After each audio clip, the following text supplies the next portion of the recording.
ఎన్నికల్లో పోటీ చేయాలని ఆలీ భావిస్తున్నారు. ప్రత్యక్ష ఎన్నికల్లో పోటీ చేయడం ద్వారా చట్టసభల్లో అడుగు పెట్టాలన్న బలమైన ఆకాంక్ష ఆలీలో ఎప్పటి నుంచో ఉంది.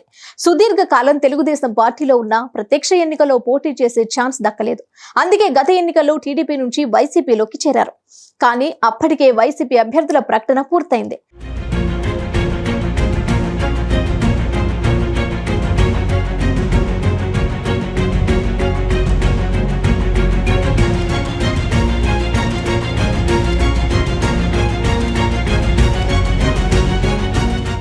దీంతో ఆలీ ఎన్నికల ప్రచారానికి పరిమితం కావాల్సి వచ్చింది. వైసీపీ అధికారంలోకి రావడంతో ఆలీకి జగన్ ప్రియారిటీ ఇచ్చారు.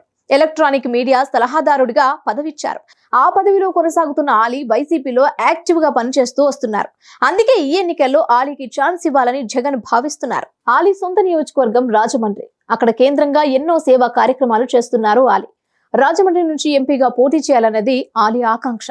కానీ సామాజిక సమీకరణాల్లో భాగంగా రాజమండ్రి ఇచ్చే ఛాన్స్ లేదు. దీంతో ఆలీ సైతం పునరాలోచనలో పడ్డారు. రాష్ట్ర వ్యాప్తంగా తనకు అనుకూలమైన అసెంబ్లీ నియోజకవర్గాలపై తొలుత దృష్టి పెట్టారు. ముస్లింలు ఎక్కువగా ఉన్న నియోజకవర్గాలపై ఫోకస్ పెట్టారు. కానీ అక్కడ వైసీపీలో సీనియర్లు ఉన్నారు. దీంతో ఎక్కడైనా ఎంపీగా పోటీ చేస్తే మేలని ఒక నిర్ణయానికి వచ్చినట్టు తెలుస్తోంది. ఇప్పటి వరకు వైసీపీ 9 జాబితాలను ప్రకటించిన సంగతి తెలిసిందే.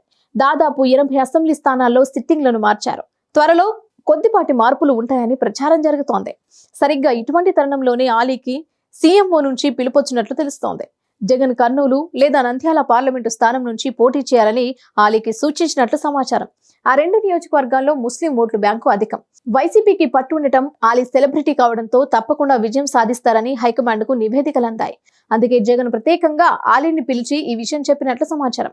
అయితే ఆలీ కర్నూలు కంటే నంద్యాల వైపు మొగ్గు చూపుతున్నట్లు తెలుస్తోంది. వైసీపీ తర్వాత ప్రకటించే జాబితాలో ఆలీ పేరుండే అవకాశం ఉన్నట్లు తెలుస్తోంది. మొత్తానికైతే ఆలీకి బంపర్ ఆఫర్ తగిలినట్లే.